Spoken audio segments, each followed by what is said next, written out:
Negative gearing obviously hasn't helped the housing bubble because it allows people to buy places that under normal circumstances wouldn't make sense. It's like, there's a $2 million home you're looking to buy with your partner, your big investment, your future dream home. Okay, well, before negative gearing, you might be like, my God, we can't afford those mortgage repayments. But with negative gearing, when you offset that against your normal income, you basically get a discount on the mortgage repayments at tax time. Now you think, we could probably stretch that to 2.3 if we really need to. And then you imagine an auction happens, then someone bids 1.9, someone bids 2, you're going to bid 2.1, 2.15, and then you're going to buy this thing you would otherwise not buy, and that drives up prices. So it's got a negative effect on the market. The Aussie Fire podcast is a collaboration between Strong Money Australia and Pearler, Australia's favourite boring long-term investing platform. Join our hosts, Dave from Strong Money Australia and Hayden from Pearler, as they discuss all things financial independence. At Aussie Fire, we're big fans of sharing experiences and talking about money. However, please note that any advice is general and does not consider your financial situation, needs, or objectives. Consider whether it's appropriate for you, and if in doubt, speak to a licensed financial advisor.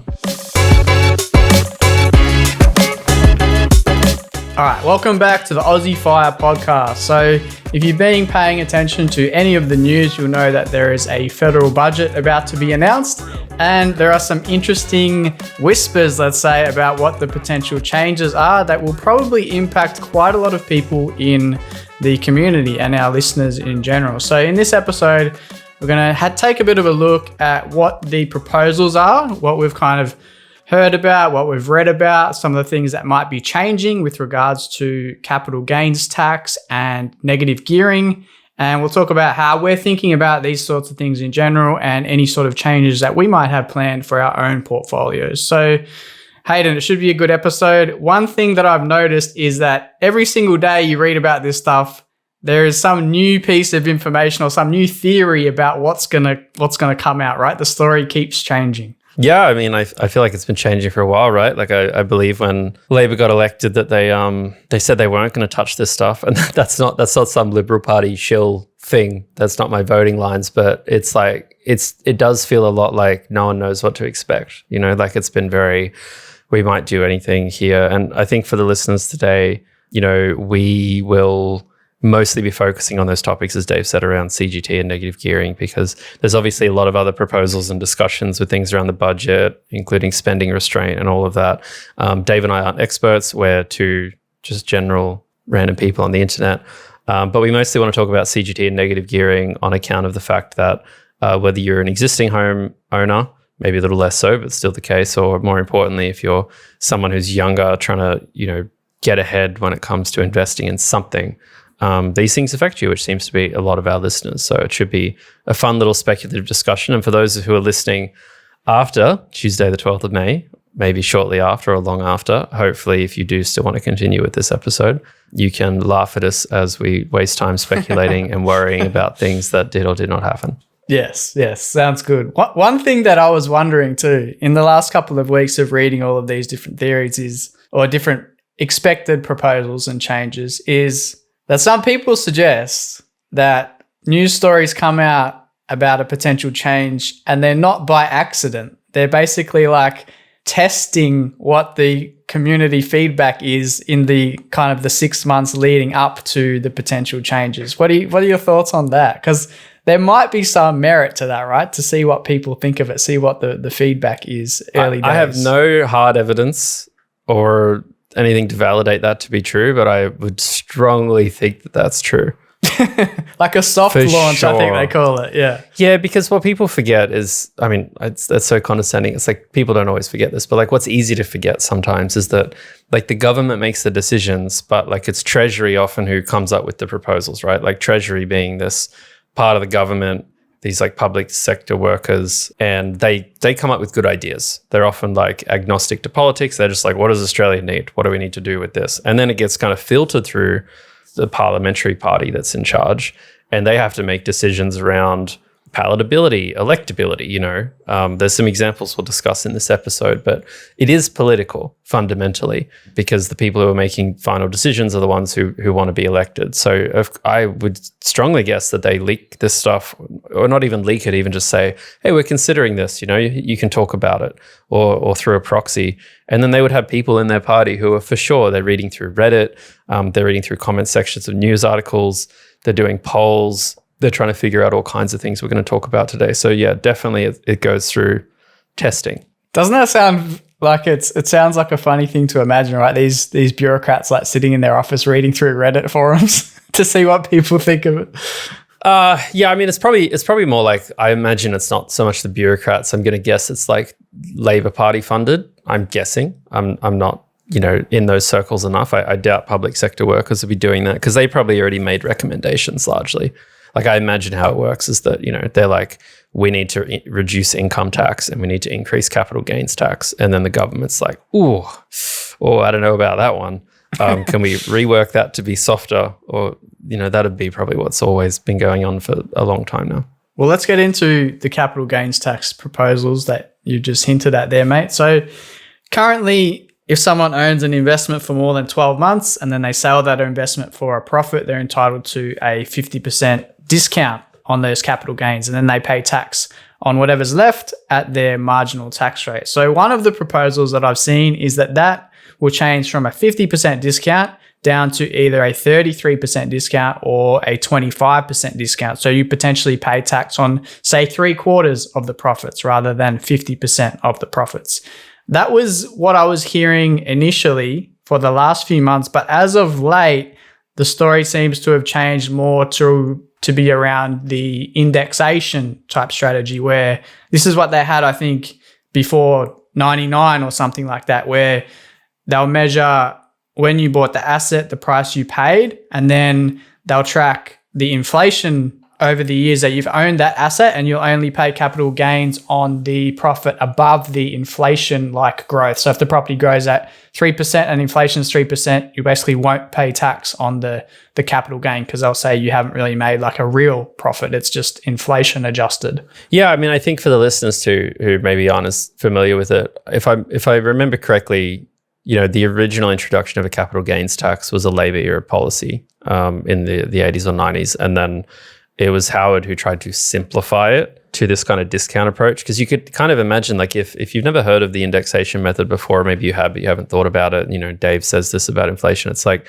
it's not a trivial thing to figure out, because you think, oh, my asset's grown, and then, oh my God, what's inflation been? And there's a lot more work on people, accountants. It's difficult to know what your real growth is. Like, I can look at my portfolio right now and I could tell you what tax I'm going to pay with some quick mental math. It gets harder with the inflation method. So it was an attempt to simplify it. Obviously, this feeling of going back to it has been around, whilst maybe the idea of simplifying it was good, it's what's caused a big part of the housing bubble. That's an argument that gets made about it. But I have seen more about that index-based stuff too, Dave, come up in recent times. I mean, I'd be kind of curious on your thoughts, because it doesn't sound too bad to me, at least, as someone who, was only born in 93. The idea of, only paying tax on what you earn after inflation doesn't sound like the silliest idea. Yeah, I don't actually mind it as a way of, I mean, you're right that it is a more complicated way to calculate it, but I don't think it would necessarily mean like more tax overall. So I'm not even sure if that would actually raise much extra revenue, because you could imagine, it sounds more fair in a way where you're like, okay, well, I'm only paying tax on my real gains above inflation. So that's one way of looking at it. But yeah, I don't think it would be that much of a problem, because you could imagine that you own an asset for like 15 years, maybe it doubles in value, but inflation over that time has been like 50%, like cumulatively over that time. So you've got a 50% real capital gain there anyway, and you pay tax on that. So the tax might be similar, or it might be less than what you would pay currently. So if the idea is to raise like heaps more revenue, it might not work. It just depends on the asset and the inflation over that time frame and all the rest of it. But I wouldn't be totally against that method of calculating and taxing capital gains as such. Yeah, no, I agree. I mean, it'll be interesting to see whether they go down that route or changing the discount route. I mean, the discount, I think, is a difficult thing for people to get their head around generally, right? Because it's like, you think, oh, they go from a 50% to a 33% or a 25%, but it's really weird because you obviously have to take, if you sell an asset, you get a bunch of money from the asset, some of that's profit, and then there's like a tax on that profit, and then there's a discount on that. I think that's like one thing I'm noticing talking to people is like, it's very hard for people to conceptualize what a CGT discount change from 50 to 33 might be in a sense, because it's kind of parts of parts when you're thinking about it. Yeah, so if we look at what that would look like in numerical terms, so let's say you had a property that you bought for $500,000 and then eventually you sold it for $1 million, you've got a $500,000 profit there. So under the current scheme, you would pay tax on your 50% of your profit. So basically that 500 grand profit drops to a 250 grand profit. And then let's say if you're like near the top tax bracket, you probably pay 120 grand tax on that or something. If you were to pay tax on 67% of the profit, so basically the capital gains discount switches from 50 to 33, then the profit would be still 500K, but you pay tax on 67% or 2/3 of the profit basically, which ends up being like 155 grand. So in that scenario, you'd pay an extra 35 grand-ish tax. I kind of rounded the numbers there for simplicity, but that's basically how it would work in practice. One thing I wanted to mention is, I don't know what you've read, mate, but most of the talk that I've seen is that this will mostly just apply to property. There has been some mentions of other assets, but almost the entirety of the focus is on investment property. So I don't think, quote me if you've read something else and correct me, but I don't think shares or crypto or anything else seems to be included in these changes, but I could be wrong. I don't know. I haven't heard much either direction just from what I've read. I see a lot of people worried about that it includes shares. I see a lot of very angsty people under kind of, 35 in particular who've felt priced out of the housing market. So they've gone down that kind of, millennial, Gen Z, invest in ETFs, and they're feeling maybe like they're about to get hamstrung as well. But I haven't kind of seen much. I don't think it would make, it's difficult because if they go down the indexation method, I would be shocked if they decided to index housing, but then do a CGT discount for everything else. That just feels weird. Yeah, I think they'll apply it. Yeah. Yeah, so I feel like they're either going to like index everything, they're either going to like CGT discount everything, or they're just going to change the CGT discount on everything, or they're just going to change the CGT discount on housing. I can't imagine what other options exist. Don't underestimate the government to overcomplicate things, mate. Yeah, I mean, look, I think it's good for them to. I would love them to only apply it to housing. That's not because I don't have that much hedged on investment properties. Obviously, you would, of course. But whatever anyone thinks about the housing market, the fact that the household income requirements to buy an average house have increased by like 500% in 20 years or whatever the numbers are. You can Google them. There's a ton of charts. It's like, that's a problem. And we do need to tackle that, at least whilst we have other policies that disable people from having a genuinely advantageous quality of life without a primary place of residence to own eventually. So yeah, I don't mind it just applying to housing generally. I also don't think I'd be too fussed without it. I mean, I think the main argument for me is it'd be nicer in a way if they maybe were even more selective about what the exemptions are. Like let's say we really are like in a Australian economy. It's like, well, like a focus on Australian economy. It's like, well, why don't we just say,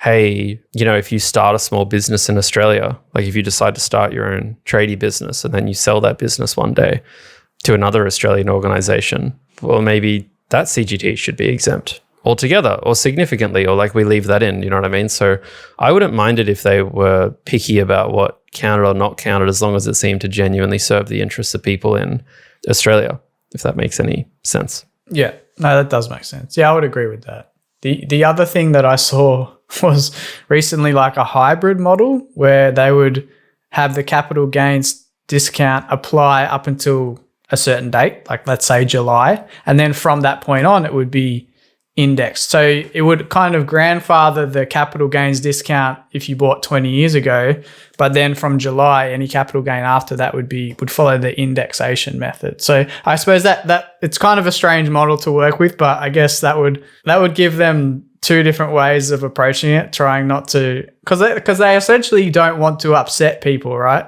Because they don't want to lose massive favor and then lose an election and all the rest of it. So they have to make it like palatable, as you said before, Hayden. But so that brings up the topic of grandfathering and whether it will That's be. my favorite topic on this topic. Yes. So what are your thoughts on that? Do you think it will be grandfathered? At the moment, most of the talk is around the likelihood that it will be grandfathered and honoured for people who bought a property under the previous kind of rules, and then if they sell it in a couple of years' time, that those rules will still apply? I think they will. Reluctantly. It's the only answer that makes sense. I think it's the problem with it. I think there's always the thing where like people do not like when the rules are changed. I mean, at a personal level, that intergenerational wealth frustration, I wouldn't be upset if they didn't grandfather it in for selfish reasons, of course. I have no skin in that game in that sense. But yeah, no, it's super destabilizing to not grandfather in is the problem. Like I've got a lot of my money in ETFs, and it's like if the government turned around tomorrow and was like, oh, by the way, with those ETFs as an example, we're getting rid of the discount or something, I'd be like, that's literal, like that's lots of money. That changes what I would have invested in. Like we've talked about this before in terms of like I've invested more heavily in the US than Australia because of the policies that exist. Like you play by the rules, you make decisions based on that. And people can obviously demonize landlords and stuff as like the rich people, but there's a lot of people out there who own investment properties that if the rules were different, they wouldn't have bought it.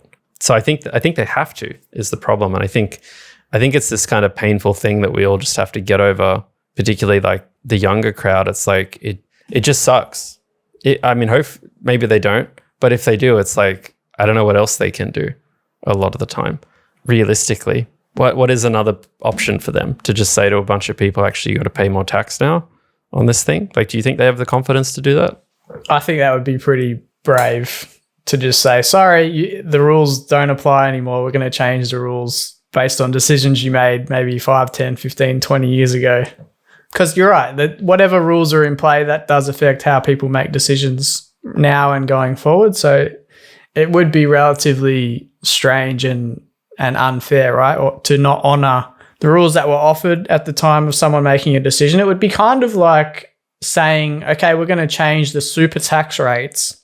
So any money that you added into your super fund for the last 20 years, we're now going to make that tax apply to decisions that you made in the past to add money to super. In terms of like the discount or the refund you received each year for adding money to super, we think that was overly generous. So we're going to try and claw back some of that money. And you're like, wait a minute, I did that at the time based on what was being offered and the rules at the time. So it seems unreasonable to me that then you want to claw back some money now because you want to change it going forward. Sure. Okay. That's fine. But to kind of claw it back from a decade or two past seems a bit off.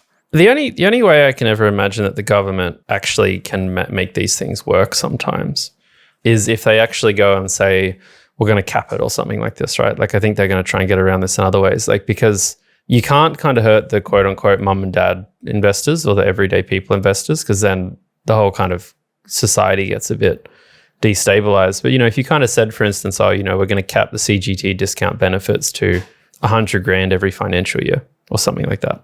Now, I'm not saying that's a good idea, to be clear, but it's like, there's not a lot of people that are actually going to be like, $100,000 is just a random number, it might need to be higher, but that are going to be like heartbroken by that. If you like focus it on like a small enough group of like the wealthier people, it's kind of like the two dogs and a sheep deciding what to have for dinner, democratic thing, right? Like society doesn't seem to mind if you like penalize a smaller chunk of people. The only time they seem to is when they think they're going to be that, right? Like when they say, oh my God, what if I get really rich this way? And then the government changes the policy on me, which I think is why the grandfathering is always just going to keep coming back to, political stability more than anything else. And I suppose when you talk about caps and limits and stuff like that, that was what they were proposing, or that was what I'd heard about in regards to negative gearing. Like instead of scrapping that altogether, that may also be grandfathered, or it'll be limited to like 2 properties per person or something like that from a certain date going forward. What did you kind of hear about that? I mean, that sounds like relatively reasonable, right? To have a cap on something like that that's deemed to be maybe costing more than it's benefiting, or deemed to be somewhat unsustainable or something like that. So having a cap rather than scrapping something tends to make a bit more sense, where you're limiting some of the excesses of it while also offering some incentive for an outcome that you would like to get, whether it's, private owners of rental property rather than the government clearly doesn't want to invest much money into rental properties. And I'm not sure how people feel about having corporate landlords that own thousands of properties, because it's not that profitable of a business, right? In terms of like the income you get from a property after the expenses. So it's hard to incentivize like corporate landlords to want to do that, to own residential property. So there'll probably always be some sort of mum and dad type investor class in Australia, but they might just want to cap it. But if they do cap it, the funny thing is you could then just have, like, you would have a scenario where you own two properties and they're like regular apartments or homes. And then as you become wealthier, you're still only limited to having two properties. So you might like sell those and upgrade, like, and have two very expensive properties where you can still have negative gearing on those. So you could kind of work around it a little bit, I guess. Well, I don't know what your thoughts are about the whole negative gearing idea and what you've heard about it, what you think about it, the whole grandfathering thing. And yeah. I have a lot of complicated thoughts about negative gearing. I mean, negative gearing obviously hasn't helped the housing bubble because it allows people to buy places that under normal circumstances wouldn't make sense. I mean, this is just for the listeners if they don't know. It's like, there's a $2 million home you're looking to buy with your partner, your big investment, your future dream home. Okay, well, before negative gearing, you might be like, my God, we can't afford those mortgage repayments. But with negative gearing, when you offset that against your normal income, you basically get a discount on the mortgage repayments at tax time. Now you think, we could probably stretch that to 2.3 if we really need to. And then you imagine an auction happens, then someone bids 1.9, someone bids 2, you're going to bid 2.1, 2.15, and then you're going to buy this thing that you would otherwise not buy, and that drives up prices. So it's got a negative effect on the market. But I'm also really sympathetic to the fact that, like, it's a loss, you know what I mean? You pay tax on any rent you get. Okay, so you should be able to offset that. It gets really complicated because, one thought I've had is like, why not treat negative gearing like a business, right? Like if you have a business, you can't just start a business and selling water bottles and then lose a bunch of money on the business and then claim it against your income. You can't do that. You can carry the loss forward forever kind of thing. I don't know if it's forever, but it's a long time, indefinitely or something. So that like in the future when you make money, you can offset against that. So that's like one thought I had once. It's like, yeah, that would make a lot of sense. But then the problem with that is you basically end up locking people without capital out of the housing market because a poor kid just says, I can't do it then. Whereas a rich kid's like, I'll get my parents to like foot the difference in the meantime, and then I'll pay them back later. So you kind of create these perverse things where it might slow down the house price bubble, but you're essentially going to lock people with less other means of affording this out. So I feel like where I get to on this topic is I do think some reasonable degree of just like capping makes sense. For me, at least, it also solves the kind of like grandfathering problem to some degree because, obviously if someone's out there with 4 investment properties, then sure, they can keep negative gearing all of them if they really want to, but a new person should be able to negatively gear less. And I think they're the ones we've seen floating around the media the most, right? Is like capping negative gearing at 2 properties. I've thought a lot about, I imagine that they were saying 2 properties for simplicity because it makes no sense. Like the idea that I live in Sydney and I could buy 2 $4 million homes and negatively gear them both, but someone from Wagga Wagga tries to buy 3 townhouses and they can only negatively gear 2 of them. That's like hugely inequitable as far as I can tell.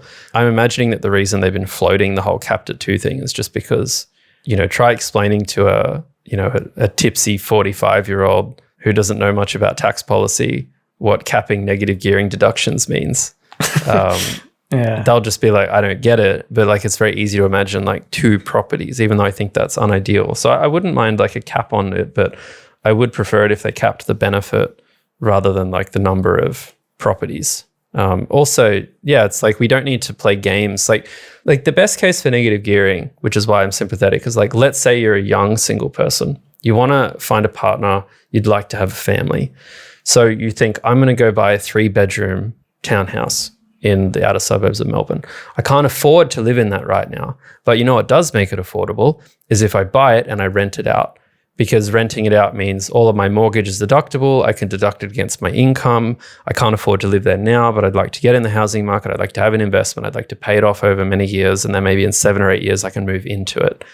That's like such a human, reasonable, empathetic case for negative gearing for me, which is also why I get the capping, because it's just like after you're buying some, people might argue 1, 2, or 3, you are trying to profiteer off the housing market, which lacks supply. And that's a different use case for me.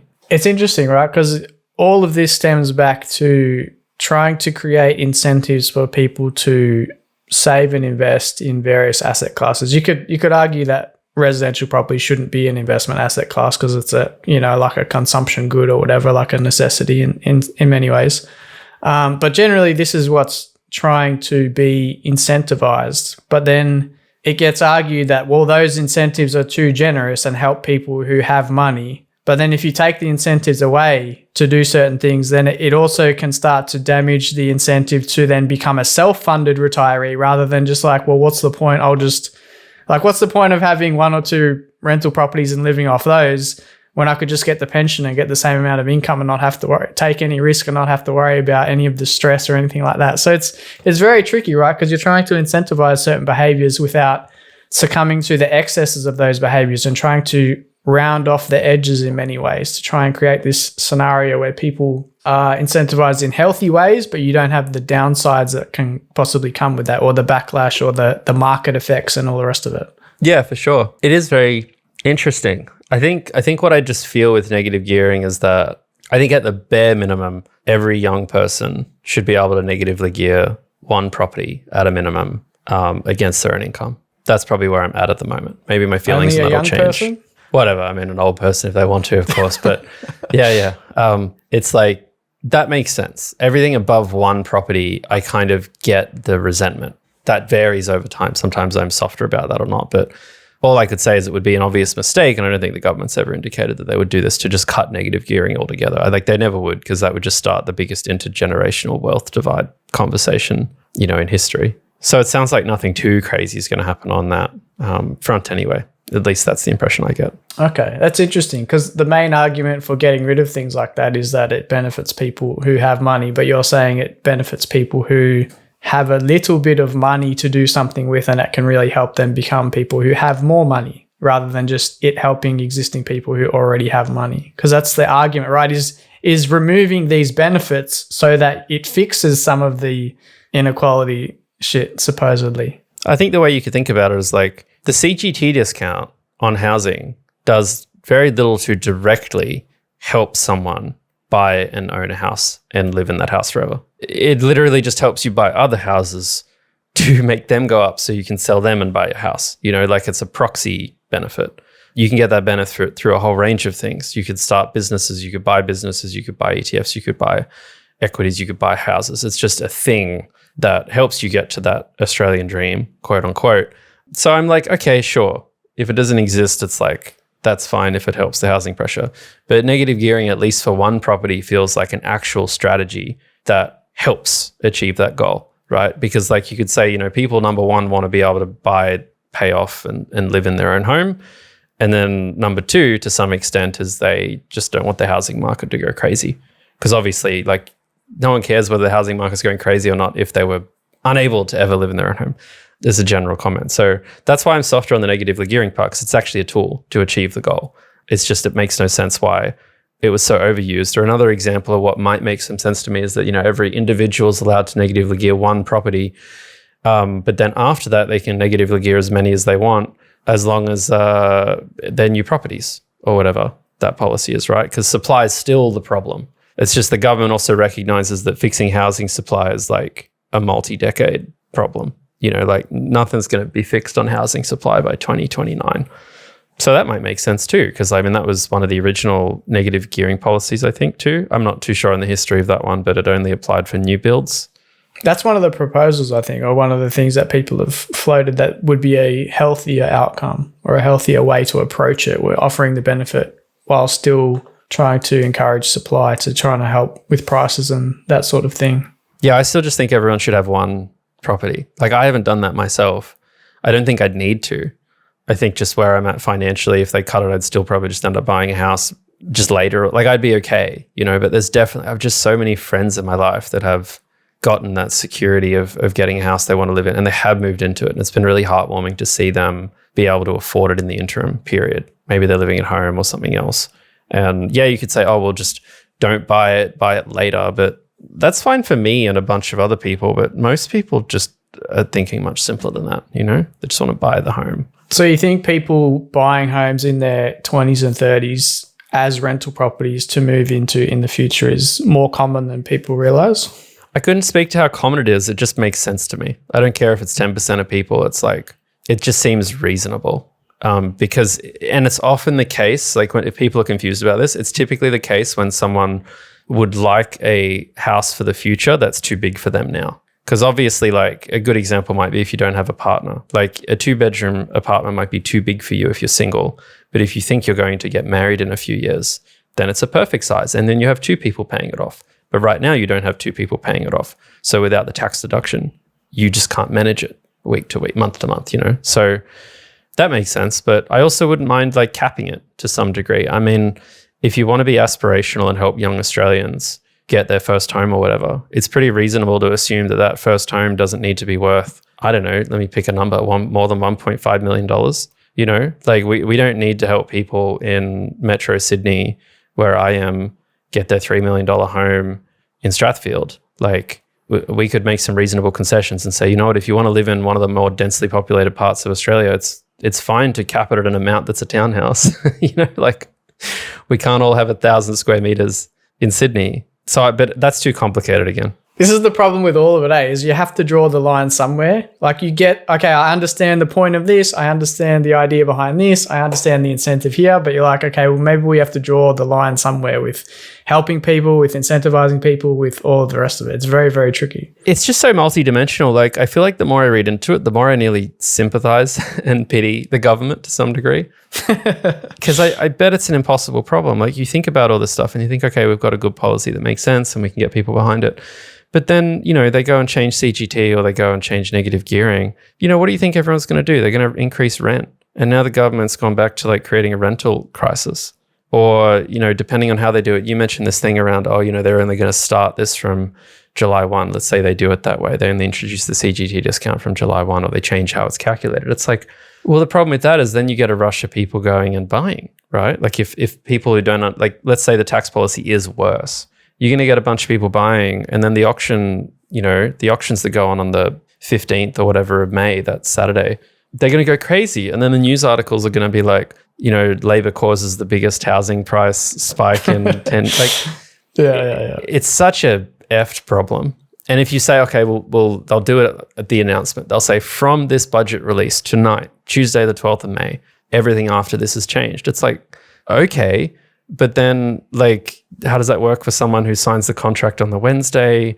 It's not going to be clean, whatever happens, whatever they do or change. Yeah, it's tricky. One thing that hasn't really been talked about, well, there's 2 things really. Like one of them is I wanted to discuss with you about the negative gearing thing would also affect shares quite a bit, and especially the idea of debt recycling. So I wanted to get your thoughts on how you think people would, I suppose, change what they're doing potentially in regards to the negative gearing changes or the capital gains tax changes.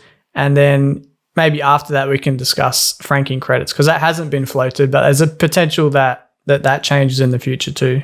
Well, I'm just going to assume that they're not going to grandfather those changes in when it comes to shares and stuff as a starting point. I can't see why they would. That seems really penal. But let's imagine that they just say like from this date onwards or from here onwards, we're going to change, we're going to remove negative gearing off everything. So you can't even negatively gear an ETF portfolio if you've, got an investment loan for it. I think the first effect would be, because ETFs are so liquid, you probably see a bunch of people trying to get as much money in before the deadline as they could. I don't know if Australia is big enough that we'd see a price spike outside of, the A200. But I think longer term, it would drive people away from those growth assets. Like we've talked about this on the podcast a bunch of times, that growth assets are really appealing to some degree. These high growth US ETFs where if you're on a 30% marginal tax rate, you only have to pay 15% tax on the gains. That's a massive thing. Let's say they cut that all together or they discounted it. Sure, now you might pay, 22% on the gains instead of 15, but that's still 7% of the gains, which like adds up. And if you do the math, that starts to actually become sizable. And, maybe it does push people into income-based assets because of the relative amount in which income and capital growth is taxed. So I definitely think if they did that for things going forward, you would see a change of investing behavior to some extent. I don't think negative gearing would have much of an effect on the everyday investor, right? Because it's mostly people who are kind of debt recycled or margin loans or things like that would have that impact. Yeah, potentially. It would probably just change decisions going forward. I do think that there, like you said, there would be more of an income focus, or there would be a less of a bias towards growth, let's say, which then if you take that example and apply it to property, that would mean either rents are going to go up over time and then prices may flatline while rents go up to then you end up with a yield that's kind of enough to compensate for the loss of the negative gearing benefit. So rental yields would end up being higher. That's one way that could come to pass. Another way is that rents just do what they're going to do anyway and prices come down because of the negativity in the market and the loss of confidence of investing in property. That's another scenario too. But then that would make a lot of people angry. Even homeowners, if you just bought a home for 900 grand and now it's going to be worth 800 grand and you're going to blame the government for that, for trying to help people or trying to kind of equalize the playing field, I suppose. So then that's going to be highly unpopular if that's the outcome that does eventuate too. So it's like stuck between a rock and a hard place in a way. Yeah, it really does feel like things are tricky. But like, it's just the more I think about it, the more I really don't think they're going to grandfather. The more I think they're going to grandfather all of this in. Yeah. Initially, you said you didn't think they would, which I found very surprising. I thought, no, surely they have to. I thought that. I did. You and I had a chat about that a couple of weeks ago. I think I read this thing that was like, you got to remember that the government's focus is on spending reductions first and intergenerational wealth second. I think that is part of it. And I do think the other part is that it's just what's palatable, Like it comes back to if they do cap negative gearing on 2 properties. That's not a policy that makes any sense to me. Maybe it makes sense from an efficiency standpoint because obviously if you put a cap on negative gearing, it's going to complicate tax time and stuff. But I think we could manage that fine. I think it's just like, I think they just need something that makes sense. People aren't talking about tax like Dave and I are right now. People aren't thinking about it if you're listening to this episode. Most Australians are like barely thinking about it in any depth. So yeah, I think that's where I probably changed my thoughts on the grandfathering. I'm just like, it's just reluctantly probably necessary, even though it would make sense. Like there's no reason you can't do something on that front. They're trying to pick the least worst option. Yeah, I mean, I think there's always unfairness in these economic outcomes, right? Like let's say, there's these people who are 50, they bought a house 15 years ago. They've gotten sizable returns that don't make any sense. And then they're going to pay very little capital gains along the way.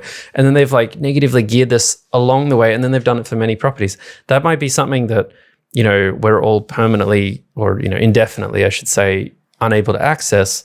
But the alternative is to keep it. A lot of the time the alternative is not to change the rules historically. It's just to keep it or change it going forward. And, it sucks. Like I think about this a lot with the FBT exemption with cars.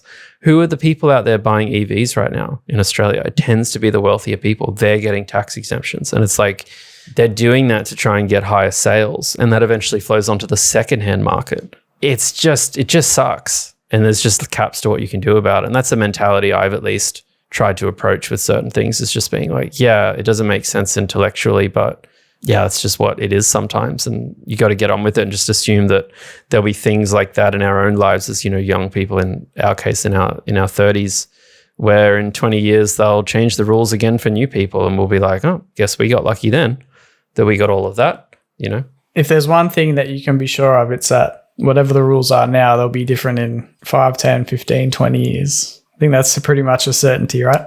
Yeah, exactly. I just hope, this is slightly unrelated, but I do hope with the budget that they just go, like these conversations we have about CGT and capital is really like these arguments of the people who are going to have capital versus the people who have capital. And I do hope they do more on like just reducing the tax burden on income, like the workhorse of the country. I haven't read up on that a lot. I know it's not quite related to the topic, but it's like I'd happily see the CGT discount disappear altogether if they reduced tax rates for the middle class, because I still think it's crazy how easy it is to get rich off just having capital than it is by working hard. Well, this is part of the problem, right? I think the idea and the big theme going forward for the next 10 to 20 years is that people with assets and wealth will be taxed more heavily. That is the general idea and the general feeling in society, which you can see that's been increasing for a while now. So I do think that's the direction that you head in. The other side of that is ideally you want to then cut income taxes, which asset owners and wealthy people, they have income too. So I'm sure they could come to a relatively happy agreement where you're like, okay, we'll lose these tax benefits, but then you cut income taxes, which kind of benefits everyone if you increase the tax-free CGT, threshold. but it's just income tax at the end of the day, really, in a sense. Yeah, because it becomes a form of income. But yeah, if you start taxing one area more heavily, like wealth or assets, whatever, ideally you want to then cut income taxes elsewhere, which benefits everyone, even the people who have assets, because you can't exclude them because they still have income, right? So that's the main thing. I think some of the things that people are upset about is, where's the money going to go? Like, are you actually going to get tax cuts from this, or is it just general revenue raising? Like, is there going to be a benefit coming on the other side, or is it just like there's a stick with no carrot?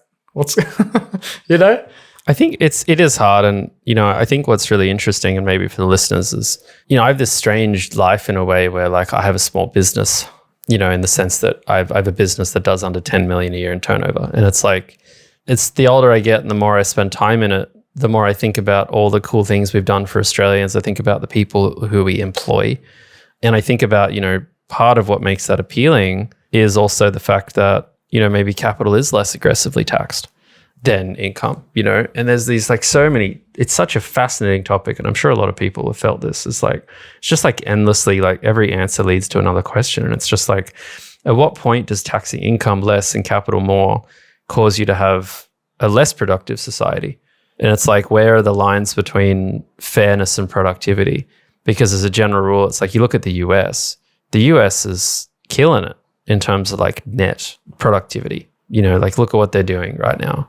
But then it's like a grossly unfair society where the little person, quote unquote, is like, they're the ones who get screwed over because they're just working hard every day and paying more tax than billionaire, trillion-dollar corporations and all this stuff. And it's like, I don't know if you feel the same, Dave. You seem like the type of person who just is like, this is too much, I have things to do. But I find it endless how it feels like you can never really come to a conclusion on this stuff because there's always just more nuance to everything every time. There's pretty much no solution to any of these problems.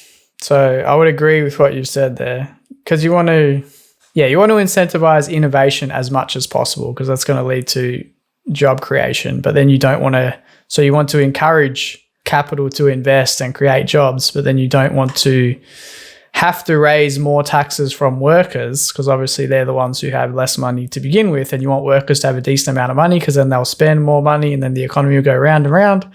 And yeah, you've got a interesting set of trade-offs on both sides, but it's going to be like almost like a seesaw where you're trying to get the right balance, and you just can't find the right balance. It's very difficult. But what about you? I mean, if let's say you had a couple of properties, Hayden, and you were looking down the barrel at these changes, or you were earlier in your journey, would that change how you would allocate capital and the relative, obviously, attractiveness of different approaches? Definitely. I mean, in some ways, I've probably been more engaged with this budget than a typical one because, as I've talked to you about, I've been interested in the kind of unit economics of an investment property for a little while now. I don't think anything that serious, but enough to go and look and try and get comfortable with it. Like, I think the thing is when the apartment was bought, I just so quickly ruled out apartments in cities as like what I wanted to put my growth capital in, because it didn't make a lot of sense. The numbers didn't make a lot of sense to me. But I think then recently I was kind of like, oh, what about, what about something that's like heftier on the land and, less about the building, call it like a plot of land, regional New South Wales or something like that. that kind of got me interested, and the economics of it seemed not absurd. I still don't think I'm there yet. I still don't think it quite makes sense, but it has been interesting thinking about this budget, because in that it makes sense has been baked in a significant number of assumptions. Like if you remove negative gearing from that, for instance, you get wildly different numbers. If you the CGT discount less, because the plan would probably be to buy something to live in.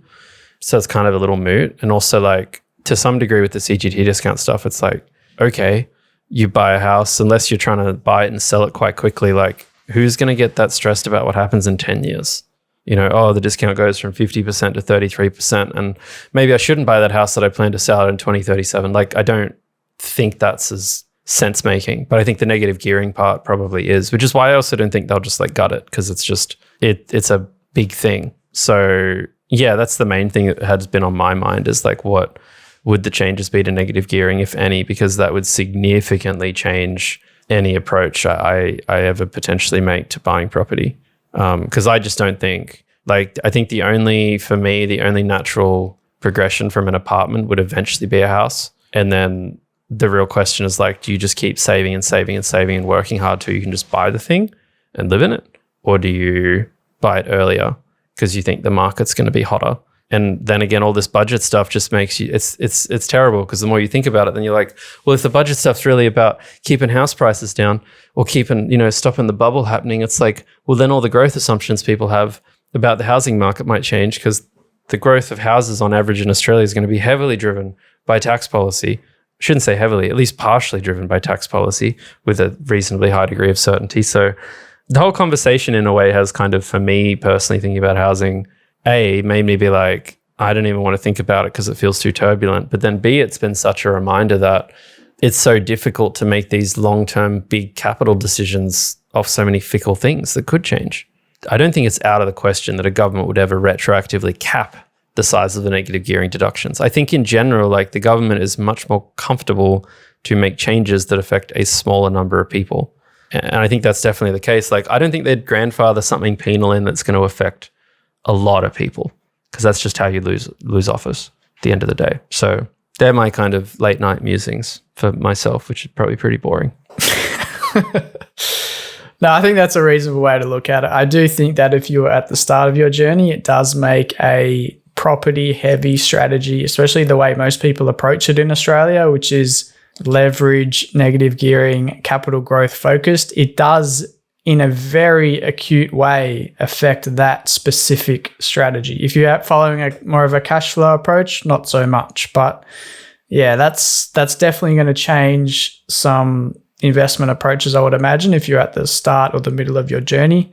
But I think it's a good reminder that you don't want to overexpose yourself or become over-reliant on any one individual tax setting or tax policy with regards to your wealth and your investment strategy and how you plan to move going forward, because then you'll become vulnerable to changes like what we might experience in the next week or two. So with that being said, it'll be very interesting to see what happens, mate. We get the popcorn out and we'll see how things play out.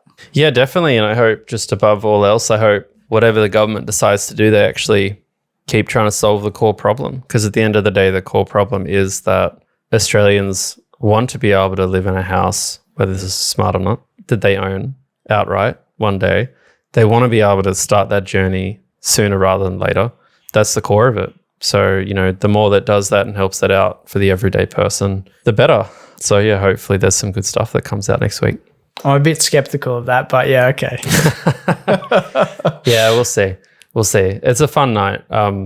Go check out the budget stuff. I'm sure everyone already does anyway, but I hope that was interesting for people to listen to. Also, if you've listened to this after the 12th of May, which a lot of our listeners will, we'd also love your feedback as to whether you found this episode an absolute waste of time or not. Because, it'll change whether we put out episodes like this or not, where, if it's topical or it's related to an upcoming piece of news, does it make it stupid to listen to? Or was it kind of fun to hear about the musings of two idiots that were wrong about everything? And, completely surprised. So that kind of feedback in the comments and stuff is always super welcome. You can also email us a one-line email with any feedback to hello@aussiefilepod.com, or you can just ask a question as well. But we also have 2 links in the show notes that you can fill out to ask questions that you want to feature on the pod. Or if you'd like to join us and talk about your circumstances and your story, there's another link there too.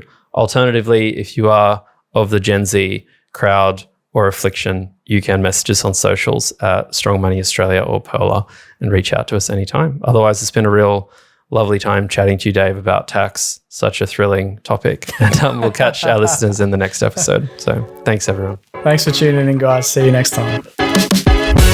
We hope you enjoyed this episode of Aussie Fire. For more FI inspiration, head to perla.com to browse our resources, calculators, and community insights. Perla is an authorized representative, number 1281540 of Sandland Private Wealth, Pty Ltd, with AFSL number 337927. Knowledge is power, especially when investing. So always seek advice and/or check out the relevant disclosure document for any financial product, including the PDS and TMD before deciding. These are available from the product issuer's website. When you invest, your capital is at risk, and past performance is not a reliable indicator of future investment returns.